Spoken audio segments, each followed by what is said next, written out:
Hello বন্ধুরা, জ্ঞানজ্যোতি coaching সেন্টারের পক্ষ থেকে তোমাদের সকলকে জানাই আরো একবার স্বাগত।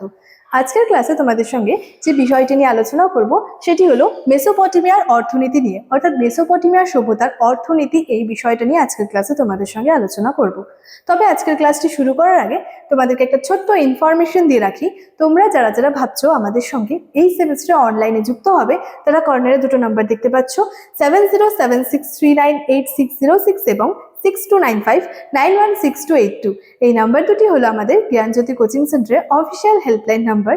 তোমরা যারা যারা ভাবছো আমাদের সঙ্গে অনলাইনে যুক্ত হবে, এই নাম্বার দুটির মধ্যে কিন্তু যে কোনো একটি নাম্বারে যোগাযোগ করে আমাদের সঙ্গে যুক্ত হয়ে যেতে পারো। এছাড়াও তোমাদের এই সেমিস্টারে যে কোর্স ফিটা রাখা হয়েছে সেটা হলো মেজরের কোর্স ফি রয়েছে 1199 এবং মাইনরের কোর্স ফি রয়েছে 699। এই ছিল পুরো ইনফরমেশনের বিষয়। এবার সরাসরি আলোচনার বিষয় শুরু করছি। দেখো, প্রথমত এই যে মেসোপটেমিয়ার যে অর্থনীতি রয়েছে সেই অর্থনীতি আলোচনার ক্ষেত্রে প্রথমেই বলা যায় যে মেসোপটেমিয়া অর্থনীতির ভিত্তি ছিল হচ্ছে কৃষি এবং পশুপালন। অর্থাৎ যে কোনো সভ্যতার অর্থনীতি হোক বা অর্থনৈতিক অবস্থা বা অর্থনৈতিক ব্যবস্থা বা ইকোনমিক কন্ডিশন, অর্থনীতির কিন্তু প্রধান মূল ভিত্তি হচ্ছে প্রথমে কৃষিকাজ, পশুপালন, ব্যবসা বাণিজ্য, শিল্প, মুদ্রা, এই সমস্ত যে বিষয়গুলি রয়েছে এই সমস্ত বিষয়গুলি নিয়েই কিন্তু অর্থনৈতিক ব্যবস্থাটার কথা কিন্তু আলোচনা করা হয়। তো ঠিক তেমনই মেসোপটেমিয়ায় কিন্তু অর্থনীতির ভিত্তি ছিল কৃষি ও পশুপালন। এছাড়া ছিল ব্যবসা বাণিজ্য ও কারিগরি শিল্প।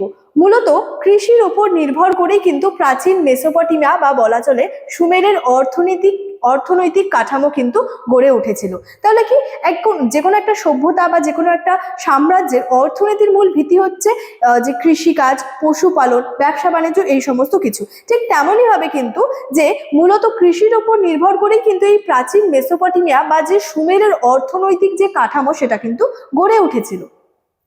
টাইগ্রিস ও ইউফ্রেটিসের তীরবর্তী উর্বর ভূমি ফসল উৎপাদনের জন্য কিন্তু উপযুক্ত কিন্তু ক্ষেত্র ছিল। মেসোপটেমিয়া শব্দটির অর্থের কথা বলতে গেলে বোঝানো হয় দুটি নদীর মধ্যবর্তী ভূমি বা দুটি নদীর মধ্যবর্তী স্থান। এখানে দুটি নদীর প্রসঙ্গ রয়েছে, একটা হলো টাইগ্রিস এবং আরেকটা হলো ইউফ্রেটিস। তো টাইগ্রিস ও ইউফ্রেটিসের তীরবর্তী ভূমি যেহেতু ছিল সেহেতু কি হতো, ফসল উৎপাদনের ক্ষেত্রে একটা উপযুক্ত ক্ষেত্র ছিল এবং এই অঞ্চলটি কিন্তু ভূবিদ্যায় অর্ধচন্দ্রাকৃতি উর্বর ভূমি নামেও কিন্তু পরিচিত ছিল।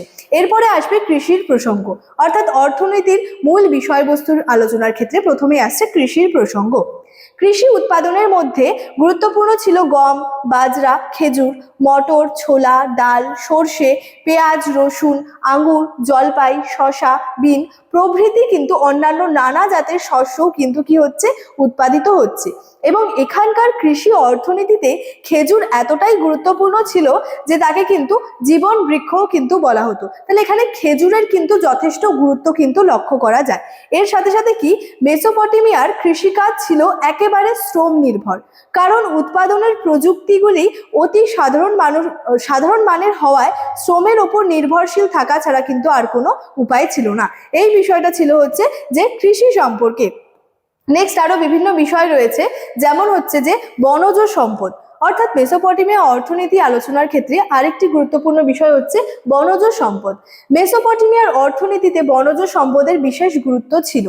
বলা হচ্ছে বনজ কাঠ এবং নল খাগড়ার সাহায্যে এ সময় কিন্তু তৈরি হতো নানা ধরনের ঝুড়ি, মাদুর জাতীয় সামগ্রী, দরজা, জানালা ইত্যাদি, এবং নৌকা তৈরিতেও সম্ভবত সেখানে বলা যায় যে বনজ কাঠের ব্যবহার করা হতো। তাহলে মেসোপটেমিয়ার অর্থনীতির ক্ষেত্রে একদিক থেকে যেমন কৃষিটা গুরুত্বপূর্ণ, ঠিক একইভাবে কিন্তু এই বনজ সম্পদও কিন্তু যথেষ্ট গুরুত্বপূর্ণ। মেসোপটেমিয়ায় শনের উৎপাদন হতো এবং শনের তন্ত্র থেকে কিন্তু যে তৈরি করা হতো লিনের কাপড়। তারপরে রয়েছে পশুপালন সম্পর্কে। মেসোপটেমিয়ায় কি হচ্ছে, পশুপালন ছিল জীবন ধারণের ক্ষেত্রে দ্বিতীয় গুরুত্বপূর্ণ পেশা। তাহলে মেসোপটেমিয়ার যে সমস্ত মানুষেরা ছিলেন তাদের জীবন ধারণের আরেকটি গুরুত্বপূর্ণ পেশা ছিল কিন্তু যে কৃষিকাজ ছাড়াও আরেকটি গুরুত্বপূর্ণ পেশা ছিল কিন্তু এই পশুপালন। এবং কেবলমাত্র ভার বহন কিংবা স্থানান্তরে গমনাগমনের উদ্দেশ্যেই কিন্তু এই সময় কি হতো, পশুপালন করা হতো না। দুধ ও মাংসের যোগান এবং ক্ষেত খামারে পশুকে ব্যবহারের উদ্দেশ্যেও কিন্তু পশুপালনটা করা হতো। তাহলে পশুর গুরুত্বও কিন্তু এই মেসোপটেমিয়া সভ্যতায় যথেষ্ট ছিল। এছাড়াও কি স্যামুয়েল ক্র্যামারের লেখা থেকে জানা যায় যে পশম ও মাংসের জন্য কি হতো, মেসোপটেমিয়ায় এতটাই মেষ পালন ব্যাপকতা ছিল যে সে সময় কেবলমাত্র মেষকে বোঝাতে প্রায় 200 রকমের সুমেরীয় শব্দ ব্যবহার করা হতো। তাহলে শুধুমাত্র মেষকে বোঝাতেই কি হতো, 200 রকমের সুমেরীয় আর কি যে শব্দ ব্যবহার করা হতো। এবং মেসোপটেমিয়ায় পালিত পশুর মধ্যে উল্লেখযোগ্য ছিল ভেড়া, ছাগল, শূকর, গাধা, ঘোড়া, উট প্রভৃতির সংখ্যা কিন্তু অনেকটাই বেশি ছিল। এছাড়াও বলা যায় হচ্ছে যে ব্যবসা বাণিজ্য সম্পর্কে, অর্থাৎ অর্থনীতির একটি মূল গুরুত্বপূর্ণ ভিত্তি হচ্ছে ব্যবসা বাণিজ্য। ব্যবসা বাণিজ্যের ক্ষেত্রে কি বলা যায় যে মেসোপটেমিয়ায় ব্যবসা বাণিজ্য চলতো স্থলপথ এবং জলপথে, অর্থাৎ মেসোপটেমিয়ার সভ্যতায় কিন্তু ব্যবসা বাণিজ্যটা দুভাবেই হতো, স্থলপথের মাধ্যমে হতো এবং জলপথের মাধ্যমে কিন্তু হতো। জলপথে অল্প দূরত্ব যাওয়ার জন্য সম্ভবত বর্তমানে ইরাকের গুফা জাতীয় নৌকা ব্যবহার করা হতো, অর্থাৎ একটু দূরবর্তী কোনো স্থানে যাওয়ার জন্য কি হতো, ইরাকের গুফা জাতীয় নৌকা ব্যবহার করা হতো। আর অনেক দূরবর্তী কোনো স্থানে যাওয়ার জন্য কি ব্যবহার করা হতো, পালতোলা বড় নৌকা। পালতোলা নৌকার প্রতিকৃতি সম্বলিত সিল পাওয়া গেছে ইরিদু নগরে।